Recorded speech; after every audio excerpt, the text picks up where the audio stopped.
ಜಾನಪದ ರವಳೆ, ಪರ್ವತ, ವನ, ಭೂಮಿ ಹೀಗೆ ಪ್ರಕೃತಿಯ ವೈವಿಧ್ಯಗಳನ್ನು ಆರಾಧನಾ ದೈವಗಳನ್ನಾಗಿಸಿಕೊಂಡಿದ್ದಾರೆ. ಅಂಥ ಒಂದು ದೇವಸ್ಥಾನ ವಿಜಯನಗರ ಜಿಲ್ಲೆಯ ಹಗರಿಬೊಮ್ಮನಹಳ್ಳಿ ತಾಲೂಕಿನ ಆನೆಕಲ್ಲು ಗ್ರಾಮದಿಂದ 3 ಕಿಲೋಮೀಟರ್ ದೂರದ ಗುಡ್ಡದ ತಿಮ್ಮಪ್ಪನ ಜಾತ್ರೆ ವಿಶೇಷವಾಗಿ ನಡೆಯಿತು.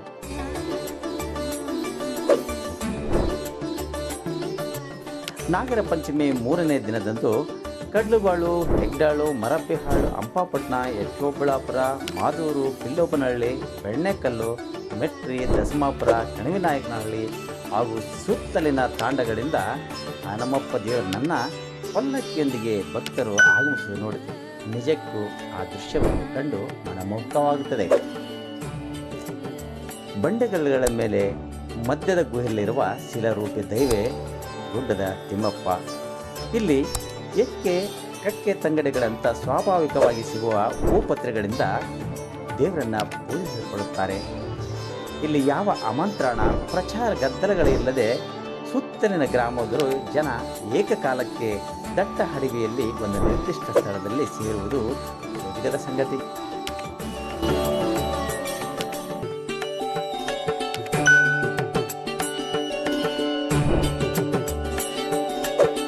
ಮಧ್ಯಾಹ್ನ ಪ್ರಾರಂಭವಾಗಿ ಸಾಯಂಕಾಲ ಮುಕ್ತಾಯಗೊಳ್ಳುವ ಅತಿ ಕಡಿಮೆ ಅವಧಿಯ ಜಾತ್ರೆ ಇದು. ಜಾತ್ರೆಗೆ ಹೋದವರು ಅದೇ ದಿನ ಮರಳಿ ಊರು ಸೇರಬೇಕು.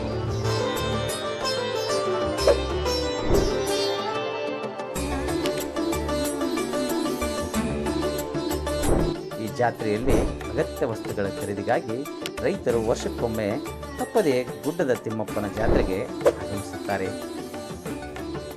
ತಿಮ್ಮಪ್ಪನ ಗುಡ್ಡದ ಎದುರು ಇರುವ ಮಾಸ್ತಮ್ಮನ ಗುಡ್ಡ, ಈ ಬೆಟ್ಟವನ್ನು ನೋಡಲಿಕ್ಕೆ ನಮ್ಮ ನಯನಗಳು ಸಾಲದು. ಗುಡ್ಡುಗಳನ್ನು ನೋಡುವುದೇ ಇಲ್ಲಿ ಒಂದು ಮನಮೋಹಕ ದೃಶ್ಯವಾಗುತ್ತದೆ. ಇಲ್ಲಿರುವ ಔಷಧಿಯ ಸಸ್ಯಗಳ ನಾರು, ಬೇರುಗಳಿಂದ ನಾಟಿ ವೈದ್ಯರು ಗಿಡಮೂಲಿಕೆಗಳನ್ನು ತಯಾರಿಸುತ್ತಾರೆ. ದೇಸಿ ವೈದ್ಯ ಪದ್ಧತಿಯ ಮೂಲಕ ನೈಸರ್ಗಿಕ ವಸ್ತುಗಳ ಬಳಕೆಯಿಂದ ಜನಸಾಮಾನ್ಯರು ಕಾಯಿಲೆ ವಾಸಿಯಾಗುವಲ್ಲಿ ಈ ಜಾತ್ರೆ ಸಾಕಾರವಾಗಿದೆ.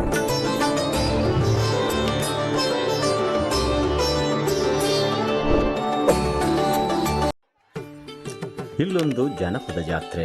ಹಳ್ಳಿಗಳಿಂದ ಬರುವ ಹೆಣ್ಣು ಮಕ್ಕಳು ತಮ್ಮ ಕೈ ತುಂಬ ಫಳಫಳಿಸುವ ಕೈ ಬಳೆಗಳನ್ನು ಬೆಳಗಾರಿನಿಂದ ತೆಗೆದುಕೊಳ್ಳುವುದಾದರೆ, ಮತ್ತೊಂದೆಡೆ ನಮ್ಮ ಪುರುಷರು ಕೈ ಬೀಸಿ ಕರೆಯುವ ಗಾಳಿಯಲ್ಲಿ ಬಿಸಿ ಬಿಸಿ ಮಿರ್ಚಿ ತಿನ್ನುವುದನ್ನು ನೋಡ್ತಾ ಇದ್ದರೆ ನಿಜಕ್ಕೂ ಈ ಜಾತ್ರೆಯ ಸೊಬಗು ವರ್ಣಿಸಲು ಅಸಾಧ್ಯ.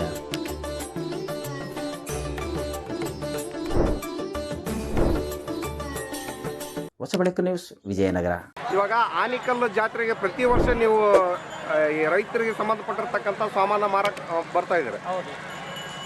ಸುಮಾರು ಇವಾಗ ನಿಮ್ಮ ಯಜಮಾನರ ಕಾಲದಿಂದಲೂ ಇದನ್ನ ನಡ್ಕೊಂತ ಬಂದರು. ಸುಮಾರು ಒಂದು 10-20 ವರ್ಷದಿಂದ ಒಂದು 5-6 ತಲೆಮಾರಿನಿಂದಲೂ ಇಲ್ಲಿ ಮಾಡ್ಕೊಂತ ಬಂದಿರತಕ್ಕಂಥದ್ದು. ಆಮೇಲೆ ತಿಮ್ಮಪ್ಪನ ಗುಡ್ಡಕ್ಕೂ ಮತ್ತು ಚಿಲಕಟ್ಟಿಗೂ ಒಂದು ಸಂಬಂಧ ಐತ್ರಿ. ಆಮೇಲೆ ನಿಮ್ಮೂರೇ ಬಂದು ಇಲ್ಲಿ ಕೃಷಿ ಸಾಮಗ್ರಿಗಳು ಮಾರೋದು. ಇನ್ನು ಬೇರೆ ಊರವ್ರು ಯಾರು ಬರ್ತಾ ಇಲ್ಲ.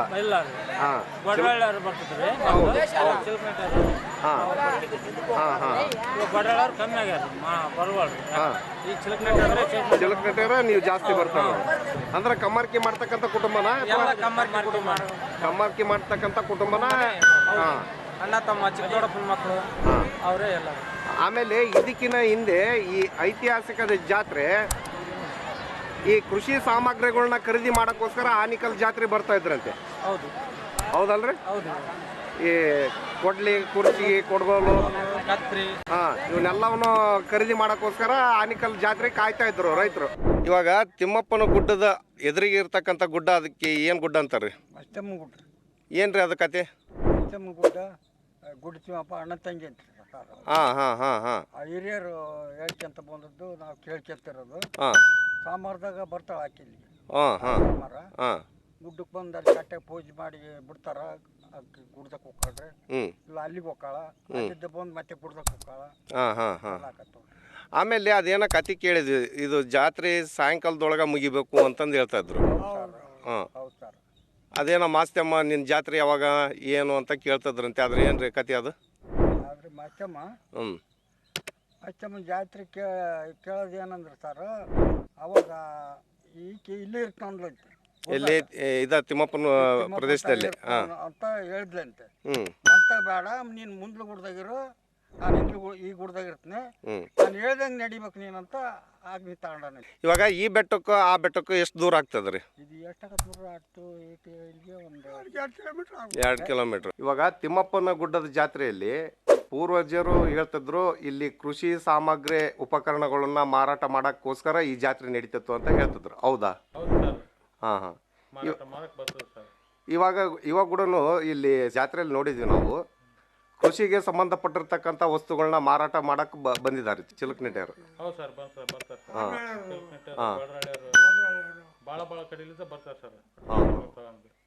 ಸುಮಾರು ಈ ಜಾತ್ರೆ ಎಷ್ಟು ಊರು ಜನ ಬರ್ತಾರ್ರಿ? ಒಂದು 33 ಹಳ್ಳಿ ಜಾತ್ರೆ ಮಾಡ್ತಾ ಸರ್. ಹಾಂ ಹಾಂ ಹಾಂ ಹಾಂ. ಯಾವ್ಯಾವ ಊರಿಂದ ಬರ್ತಾರ್ರಿ ಸರ್? ಕನಕನಹಳ್ಳಿ, ಗಣಕಲ್ಲು, ಉಪ್ಪರಗಟ್ಟಿ, ಮಾದೂರು, ಮುತ್ಕೂರು, ಬಂಡಳ್ಳಿ, ಚಿಂಚರಪಳ್ಳಿ, ಬೊಮ್ಮಹಳ್ಳಿ, ಕಡ್ಲಬಾಳು, ಬ್ಯಾಲಹಳ್ಳು, ಹೆಗ್ಡಾಳು, ಕೆಂಚಮಂಡಿ, ಕೆಸರಮಂಡಿ, ಅಮರಪಟ್ಟಣ, ಗುಳದಾಳು, ಓಬಳಾಪುರ, ಈ ಕಡೆ ಸೊಂಡೂರು ತಾಲೂಕಿನಾಗ ಕೊಂಡಾಪುರ, ಮಲ್ಲಾಪುರದವ್ರು ಬರ್ತಾರೆ, ದಶಮಾಪುರ, ವಸಗೇರಿ, ಮೆಟ್ರಿ, ನ್ಯಾನ್ಯಾಪುರ, ಆನಿಸಿ. ಅಂದ್ರೆ ಈ ಜಿಲ್ಲಾದ್ಯಂತ ತಿಮ್ಮಪ್ಪನ ಭಕ್ತರು ಅದಾರಂತ ಹೇಳ್ತಾ ಇದ್ದೀರಿ ನೀವು.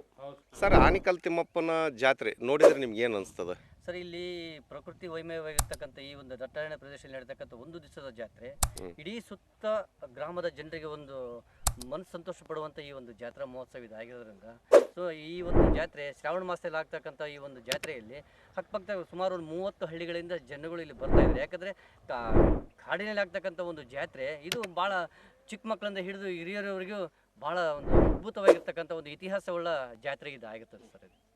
ಆಮೇಲೆ ಹಗರಿಬೊಮ್ಮನಹಳ್ಳಿ ತಾಲೂಕಿನಲ್ಲಿ ನಾವು ಗಮನಿಸಿರ್ತಕ್ಕಂಥ ಜಾತ್ರೆ ಇದು ದೊಡ್ಡ ಜಾತ್ರೆನ, ಅತಿ ದೊಡ್ಡ ಜಾತ್ರೆ. ನಮ್ಮ ಅಕ್ಕಪಕ್ಕದಲ್ಲಿ ಇರ್ತಕ್ಕಂಥ ಒಂದು ದಿವಸದ ಜಾತ್ರೆ ಆದ್ರೂ ಸಮೇತನು ಅತಿ ದೊಡ್ಡ ಜಾತ್ರೆ ಅಂದರೆ ನಮ್ಮ ಈ ಗುಡ್ಡ ತಿಮ್ಮಪ್ಪನ ಜಾತ್ರೆ ಅಂತ ನಮ್ಗೆ ಹೇಳ್ಕೊಳ್ಳೋಕೆ ಹೆಮ್ಮೆ ಅನಿಸ್ತದೆ ಸರ್.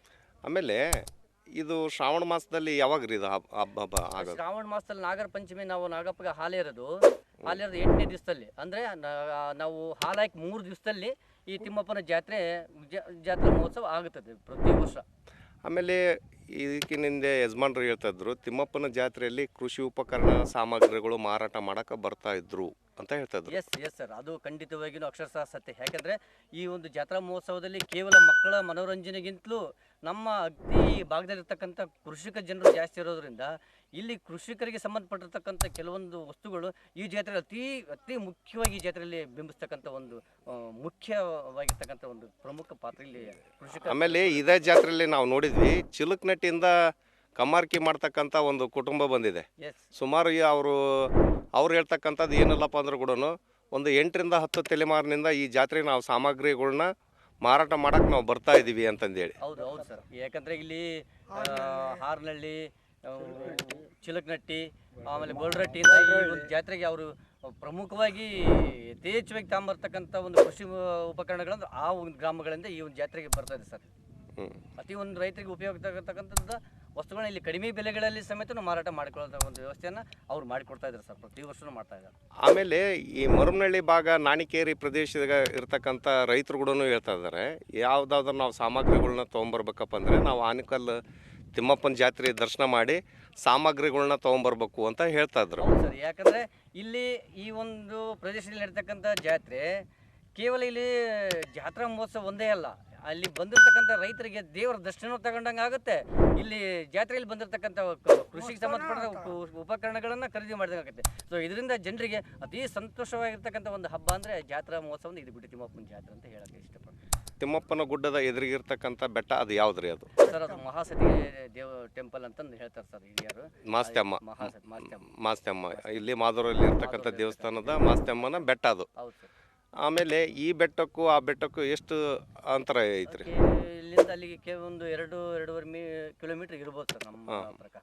ಆಮೇಲೆ ಜಾಸ್ತಿ ಆಗುತ್ತೆ. ಆಮೇಲೆ ಈ ತಿಮ್ಮಪ್ಪನ ಜಾತ್ರೆ ಆದಮೇಲೆ ಈ ಶ್ರಾವಣ ಸೋಮವಾರದಲ್ಲಿ ಅಲ್ಲಿ ಮಾಸ್ತ್ಯಮ್ಮನ ಬೆಟ್ಟದಲ್ಲಿ ಏನೋ ಒಂದು ಕಾರ್ಯಕ್ರಮ ನಡೀತೈತಿ. ಏನ್ರಿ ಅದು ಕಾರ್ಯಕ್ರಮ? ಅಲ್ಲಿ ಶ್ರಾವಣ ಮಾಸದಲ್ಲಿ ಆಕಿ ತಾಯಿ ಶ್ರಾವಣ ಮಾಸದಲ್ಲಿ ಇಲ್ಲಿ ಪಲ್ಲಕ್ಕಿ ಬರ್ತದೆ ಸರ್. ಇಲ್ಲಿ ನಾವಿಂದ ಶ್ರಾವಣ ಮಾಸದ 3ನೇ ವಾರದಲ್ಲಿ ಬರೋ ಸೋಮವಾರದಲ್ಲಿ ಇಲ್ಲಿ ಪಲ್ಲಕ್ಕಿ ಬರ್ತೀವಿ. ಪಲ್ಲಕ್ಕಿ ಬಂದ ತಕ್ಷಣಕ್ಕೆ ಆ ತಾಯಿಗೆ ಮನಸ್ಸು ಬಂತಂದ್ರೆ ತನ್ನ ಗಿರಿಗೆ ಹೋಗಿ ಬೆಟ್ಟ ಹತ್ತಿ ಒಂದು ಪ್ರಕ್ರಿಯೆ. ಆ ತಾಯಿ ಭಾವನೆಯಲ್ಲಿ ನಾನು ಅಲ್ಲಿ ಹೋಗ್ಲೇಬೇಕು ನನ್ನ ಗಿರಿಗೆ ಅಂತಂದ್ರೆ ತಾನು ಎಷ್ಟು ಮಂದಿ ಹಿಡಿದ್ರು ತಾನು ನಿಲ್ತಕ್ಕಂಥ ಶಕ್ತಿ ಆ ಎಮ್ಮಗೆ ಇರಲ್ಲ. ತನ್ನ ಪಾಡಿಗೆ ತಾನು ಆ ಗುಡ್ಡಕ್ಕೆ ಹೋಗಿಬಿಡ್ತಾರೆ.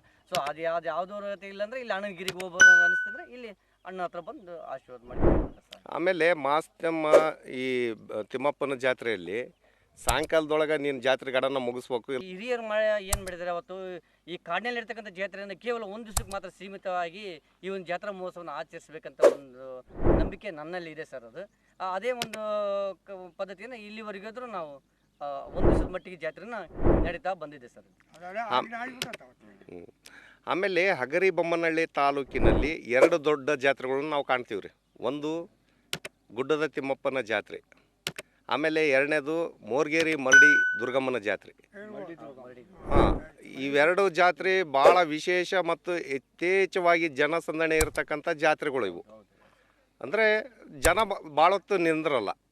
ಅದು ಗುಡ್ಡ ಪ್ರದೇಶದಲ್ಲಿರ್ತಕ್ಕಂಥ ಜಾತ್ರೆ, ಇದು ಕೂಡ ಗುಡ್ಡದಲ್ಲಿರ್ತಕ್ಕಂಥ. ಅದು ಯಾಕಂದ್ರೆ ಇಲ್ಲಿ ಪ್ರಕೃತಿಯಲ್ಲಿ ನಡೀತಕ್ಕಂಥ ಜಾತ್ರಾ ಮಹೋತ್ಸವಕ್ಕೂ ಈ ಊರಿನಲ್ಲಿ ನಡೀತಕ್ಕಂಥ ಜಾತ್ರಾ ಮಹೋತ್ಸವ ಭಾಳ ವ್ಯತ್ಯಾಸ ಇರ್ತದೆ. ಇಲ್ಲಿ ಪ್ರಕೃತಿ ಸೌಂದರ್ಯ ಅಷ್ಟೊಂದು ಮನಸ್ಸನ್ನು ಆಕರ್ಷಣೆ ಮಾಡುವಂಥ ರೀತಿಯಲ್ಲಿ ಪ್ರಕೃತಿ ಮನುಷ್ಯನ ಒಂದು ಭಾವನೆಗಳನ್ನು ಬಿಂಬಿಸ್ತಕ್ಕಂಥ ಒಂದು ಜಾತ್ರೆ ಇದಾಗಿದ್ದರಿಂದ ಯಾವುದೇ ಒಂದು ಜಾತ್ರಾ ಮಹೋತ್ಸವದಲ್ಲಾಗಲಿ ಗುಡ್ಡಗಾಡು ಪ್ರದೇಶದಲ್ಲಿ ನಡೀತಕ್ಕಂಥ ಜಾತ್ರೆಗೆ ಬಹಳ ಪ್ರಾಮುಖ್ಯತೆ ಇದೆ ಅಂತ ನನಗೆ ಅನಿಸ್ತಾ ಇದೆ ಸರ್. ಆಮೇಲೆ ಈ ಪ್ರಕೃತಿ ಎಲ್ಲ ನೋಡಿದ ಮೇಲೆ ಸರ್ಕಾರಕ್ಕೆ ನೀವೇನಾದರೂ ಹೇಳಕ್ಕೆ ಇಷ್ಟಪಡ್ತೀರಾ? ಸರ್ಕಾರಕ್ಕೆ ಏನು ಸರ್, ಒಂದು ದಿವಸ ಜಾತ್ರೆ ನಡೀತೈತೆ ಇಲ್ಲಿ ಗುಡಿ ತಿಮ್ಮಪ್ಪನಂದ್ರೆ ಇಲ್ಲಿ ಜನಸಂದಣಿ ಜಾಸ್ತಿ ಆಗುತ್ತೆ. ವರ್ಷದಿಂದ ವರ್ಷ ಜನಸಂಖ್ಯೆ ಜಾಸ್ತಿ ಆಗ್ತಾ ಬರ್ತಾ ಇದೆ. ಇಲ್ಲಿ ನೀವು ನೋಡ್ತಾ ಇದ್ರಿ, ಇಲ್ಲಿ ಅಲ್ಲಿ ಆ ದೇವರ ದರ್ಶನ ಮಾಡಬೇಕಾದ್ರೆ ಇಲ್ಲಿ ಜನರ ಒಂದು ನುಗ್ಗಲು ಸಿಕ್ಕಾಪಟ್ಟೆ ಆಗುತ್ತೆ. ಆ ನುಗ್ಗಲು ತಡೆಗಟ್ಟಬೇಕಾದ್ರೆ ಸರ್ಕಾರದವರಾಗಲಿ ನಮ್ಮ ತಾಲೂಕು ಆಡಳಿತ ಆಗಲಿ ಒಂದು ಇದಕ್ಕೆ ಸೂಕ್ತವಾಗಿರ್ತಕ್ಕಂಥ ಈ ಒಂದು ಗುಡಿ ತಿಮ್ಮಪ್ಪನ ಜಾತ್ರೆಗೆ ಒಂದು ಮೂಲ ಸೌಕರ್ಯಗಳನ್ನ ಕೊಡಬೇಕಂತ ನಾನು ಮನವಿ ಮಾಡಿಕೊಳ್ತಾ ಇದ್ದೀನಿ. ಆಮೇಲೆ ಇದು ಪ್ರವಾಸ ತಾಣ ಮಾಡೋಕ್ಕೆ ಎಲ್ಲ ರೀತಿಯಾಗೂ ಯೋಗ್ಯವಾಗಿದೆ. ಯೋಗ್ಯ ಇದೆ ಸರ್, ಖಂಡಿತವಾಗಿದೆ.